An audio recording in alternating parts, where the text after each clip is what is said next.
qui prévoit une très bonne collaboration entre la société civile et les collectivités territoriales décentralisées dans l'exécution, dans le transfert d'abord des compétences, dans l'exécution des budgets et dans également la mise en œuvre de certaines infrastructures. Donc, à sa suite également, nous allons essayer maintenant d'apprécier les avantages et quelques inconvénients qu'il y a à collaborer avec la société civile dans la mise en œuvre de ces projets et programmes. Monsieur le directeur, vous disposez de 20 minutes pour nous faire la quintessence de ce que vous avez préparé pour nous ce soir. Merci, monsieur le modérateur. Chers participants, chères participantes, et surtout merci à la Fondation Denis et le Nora pour m'avoir invité ici, partager cette discussion avec tout le monde. Alors le thème que la Fondation m'a demandé de préparer et vous soumettre pour qu'on discute, c'est les avantages et les inconvénients du recours aux OSC dans la mise en place des politiques et des projets de développement urbain. Voilà, le milieu urbain au Cameroun, comme partout ailleurs, est le lieu de grande concentration des populations d'origine sociale et aussi diverses que variées, avec souvent des modes de vie et des besoins multiformes. Et ces besoins, parfois, sont vraiment divergents. La satisfaction de tous ces besoins nécessite l'élaboration et la mise en œuvre des politiques et des programmes, des projets de développement urbain, nous traitons beaucoup de l'urbain ici, intégré, c'est-à-dire qui touchent et comblent ces besoins dans tous leurs aspects sociaux, environnementaux, économiques, etc. Les collectivités territoriales décentralisées doivent donc développer des stratégies les plus appropriées pour satisfaire leurs populations, notamment en impliquant toutes les catégories d'acteurs sociaux, en commençant bien sûr par les OSCI, tant au niveau de la conception, de la mise en œuvre, de l'élaboration que de l'évaluation.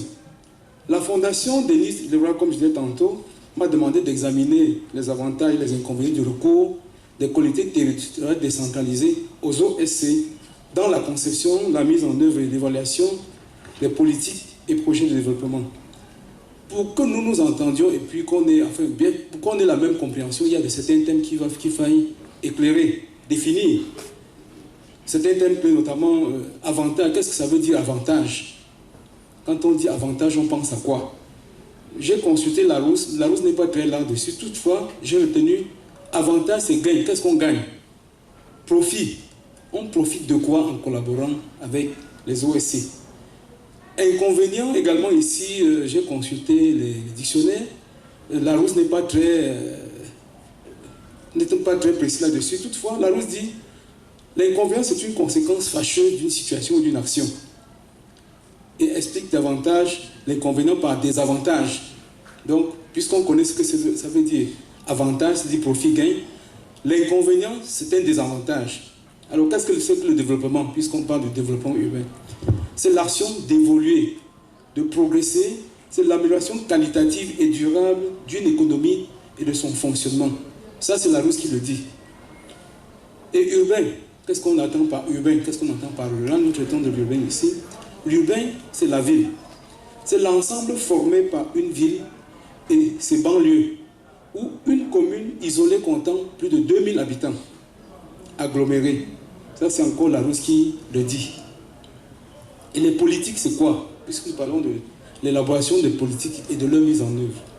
C'est l'ensemble des pratiques, faits, institutions et déterminations du gouvernement d'un État ou d'une société. C'est une manière d'exercer l'autorité d'un État ou une société, manière concertée d'agir, de conduire une affaire, de conduire une stratégie. Je prends également cette définition de Larousse. Vous pouvez consulter Larousse. Un projet, moi je suis un ancien de projet, j'ai donné ma définition des projets. Projet pour moi c'est quoi? C'est un ensemble d'activités cohérentes et pertinentes, conçues en vue d'être mises en œuvre pour atteindre un résultat comme solution à un problème ou besoin précis. Voilà. Ensemble d'activités cohérentes et pertinentes, conçues en vue d'être mises en œuvre pour atteindre un résultat comme solution à un problème ou besoin, ces problèmes étant urbains ou ruraux. Autre terme, OSC. OSC, tout le monde parle d'OSC. OSC, au fait, c'est quoi? OSC, c'est l'ensemble des acteurs qui ont un caractère non gouvernemental et non lucratif. Ça, c'est la définition principale. C'est des organisations non gouvernementales comme ONG, c'est des associations de quartier, des associations de population. C'est des partenaires sociaux, comme on dit généralement. Les organisations syndicales et patronales sont des partenaires sociaux. C'est des unions, c'est des rassemblements de population. L'Union européenne est assez précis. Lui, il parle d'acteurs non étatiques. Donc tout ce qui est acteurs non étatiques et OSC. Les collectivités territoriales décentralisées, mon voisin de gauche, il a suffisamment présenté cet aspect. C'est des personnes morales où une CTD est une personne morale de droit public, administrativement et financièrement autonome pour la gestion des intérêts régionaux ou locaux. Quels sont donc, après cette définition, les gains ou les désavantages? Donc, quels sont les avantages et les inconvénients? En suivant la définition de tout à l'heure, quels sont les gains, les désavantages de l'implication des OSC dans la mise en œuvre des politiques et des projets de développement en milieu urbain? Voilà, nous allons examiner en passant en revue un certain nombre de points. Quels sont d'abord les domaines et les besoins de développement urbain? Les domaines sont nombreux. On peut compter l'habitat. Quand on est en ville, il faut trouver un logement. Il faut se loger décemment. C'est l'alimentation. Quand on est un bébé qui naît, commence à crier, j'ai besoin de manger. Il faut trouver la nourriture. Il faut de l'eau. Donc il faut disposer des marchés où on peut trouver de quoi manger. C'est la sécurité. Un domaine de développement urbain, c'est la sécurité. Vous savez, aujourd'hui, notre pays est touché par ce phénomène de Boko Haram. On n'est plus libre de marcher au nord comme on veut, même ici au sud. C'est la sécurité. Il faut pouvoir se déplacer. Il faut de l'éclairage public pour savoir où on met son pied. Il faut la police. Aujourd'hui, on a multiplié le nombre de policiers qui doivent assurer notre sécurité. C'est absolument important. Et on ne se déplace pas souvent quand on n'est pas en santé. Il faut être en santé. Il faut des services qui veillent à notre santé. Il faut des hôpitaux. Il faut des pharmacies, on peut trouver des remèdes. Tout cela, ça ne suffit pas. Les secteurs de développement sont nombreux. Il y a l'éducation. Un enfant doit aller à l'école. Il faut des écoles. Il faut construire des terrains de football pour les enfants. Tout le monde doit s'épanouir. Ensuite, il faut surtout se déplacer. S'il n'y a pas de moyens de déplacement, je suis sûr que nous tous, nous ne serions pas déjà ici. Il faut des moyens de déplacement appropriés pour qu'on puisse se déplacer quand on veut, qu'on puisse aller où on veut. Et il faut aussi surtout des emplois. Il faut créer des emplois. Quand on est en milieu urbain, il faut travailler. Parce qu'il faut payer son transport, il faut payer sa nourriture, il faut payer sa santé, il faut payer l'éducation des enfants. Beaucoup de gens quittent le milieu rural pour venir en ville. Et là, le premier besoin, c'est de trouver de quoi avoir un peu d'argent pour se nourrir, se vêtir, se soigner, etc. Les CTD dans tout ça, je crois que ça a été suffisamment traité, ont été créés. Et il y a une loi, la loi numéro 2004/17 du 22 juillet 2004, la loi d'orientation de la décentralisation qui leur donne la mission de promouvoir le développement économique, social, sanitaire, éducatif, comme nous avons cité tout à l'heure, culturel, sportif des collectivités.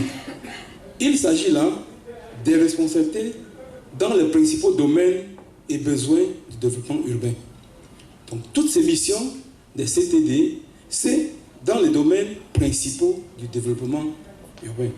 Les CTD peuvent, dans le cadre de leur mission, c'est ce qui est dit, exécuter des projets en partenariat avec les organisations de la société civile dans des conditions et modalités fixées par leurs règles spécifiques, c'est-à-dire les règles qui sont spécifiques aux collectivités territoriales décentralisées. On dit elles peuvent, pas elles doivent, elles peuvent. Donc il y a la qualité des prestations des OSC qui peut être déterminante pour permettre aux CTD de les choisir pour des prestations diverses. Les OSC, quant à elles, par rapport au développement urbain sont créées de façon libre. Leur action également libre dans tous les domaines de développement urbain que nous avons parcourus tout à l'heure, pour contribuer à résoudre des problèmes divers et variés et satisfaire des besoins multiformes exprimés par les différentes catégories de population sans exception. Leur rôle et actions dans le développement urbain sont aussi nombreux. Si vous avez prêté attention tout à l'heure, vous avez bien retenu un bon nombre. Éveiller la conscience des citoyens sur leurs droits, mais aussi sur leurs devoirs. Dans une ville, les citoyens ont des droits, mais aussi ils ont des devoirs. Information, sensibilisation, tous les champs que vous connaissez, formation, mobilisation des populations, renforcement de leurs capacités pour qu'elles participent aux côtés des autres acteurs à l'amélioration de la qualité de la vie humaine. Conception, recherche de financement, réaction, évaluation de projets. Les OSC ont le rôle de locomotive et de facilitateur pour différents problèmes de développement humain. Leur rôle également, c'est de mutualiser les efforts. Ils participent à amener des gens à mettre leurs efforts ensemble et leurs moyens ensemble pour atteindre, pour réaliser des projets, atteindre certains résultats. Particulièrement également, on parle du budget d'investissement public. Ils ont le rôle d'assurer un suivi indépendant de la mise en œuvre des politiques publiques. Vous avez suivi tout à l'heure parler de veille citoyenne. Quelqu'un qui veille, qui regarde, qui ne dort pas, qui veille à ce que les choses soient faites dans les règles de l'art. Quand ça ne va pas, les OSC aussi ont le rôle de faire de la médiation. Donc mettre les gens en se servir d'interface entre des acteurs. Et surtout, les OSC doivent proposer. On ne doit pas seulement veiller, on ne doit pas seulement critiquer, mais il faut proposer des alternatives productives. Les rôles et les actions également des OSC. En termes d'action, les OSC travaillent dans la sécurité, dans tous les domaines du développement urbain que nous avons cité tout à l'heure. Dans la sécurité, vous avez vu les comités de vigilance, les comités d'autodéfense dans les quartiers, qui assurent la veille, qui regardent, qui veillent qu'il n'y ait pas d'insécurité dans les quartiers. Dans le domaine de la santé, les OSC font des choses. Je vais parfois citer des noms, sans faire la publicité. Vous avez vu Kamnafo, par exemple, qui a créé des hôpitaux. On dit, je vais à l'hôpital Kamnafo, c'est des organisations de la société civile. Pour l'éducation, dans ce domaine, les OSC, sans être aussi, ont fait beaucoup de choses. La plupart des écoles, des maternelles ou des crèches sont créées par la société civile. Dans le domaine des transports, l'aménagement des routes et des pistes dans les quartiers, par les OSC, contribue à améliorer la qualité du transport. Celui qui a visité le quartier Melun 8 peut se rendre compte de ce que ERA Cameroun a fait dans ce quartier. C'est un quartier où on avait vraiment de la peine à circuler. Quand un malade dans le quartier se trouvait en difficulté, il n'y avait vraiment pas moyen de l'évacuer. Maintenant, les pistes ou les rues du quartier ont été aménagées, ont été travaillées par ERA Cameroun. Ainsi dit, tout à l'heure dans le premier exposé, nous avons suivi quelques cas de bonnes pratiques dans la région de l'extrême nord, si ma mémoire est bonne, à l'ouest et à Yaoundé, en matière d'action forte que la société civile peut mener pour accompagner les CTD à atteindre leurs objectifs. L'exposé suivant nous donnera également un exemple de coopération entre ces acteurs sur un projet de développement urbain, en mettant un accent sur le bilan. Nous passons ainsi la parole à M. Damaï Achille pour la quintessence de ce qu'il a préparé dans notre endroit. M. Achille, je vous en prie. Donc, pour cette conférence, il m'a été demandé de présenter un cas de coopération entre les CTD, collectivités territoriales décentralisées, et les organisations de la société civile. Pour dire peut-être en guise d'introduction, le sujet est bien fait important parce qu'on parle bien de coopération. Et quand il s'agit de la coopération, c'est une relation, c'est pas une relation de subordination. C'est-à-dire quand on parle de coopération, c'est que de prime abord, on reconnaît que les deux parties en présence ont un potentiel à valoriser. Et alors peut-être pour semer le décor sur la présentation que je vais faire, c'est que les ONG au Cameroun s'inscrivent en droite ligne, n'est-ce pas, des instruments nationaux et internationaux. Je vais citer par exemple la Déclaration universelle des droits de l'homme, qui, n'est-ce pas, dans sa déclinaison, a vu paraître deux pactes principaux, qui est le pacte sur les droits civils et le pacte, n'est-ce pas, international relatif aux droits économiques, sociaux et culturels.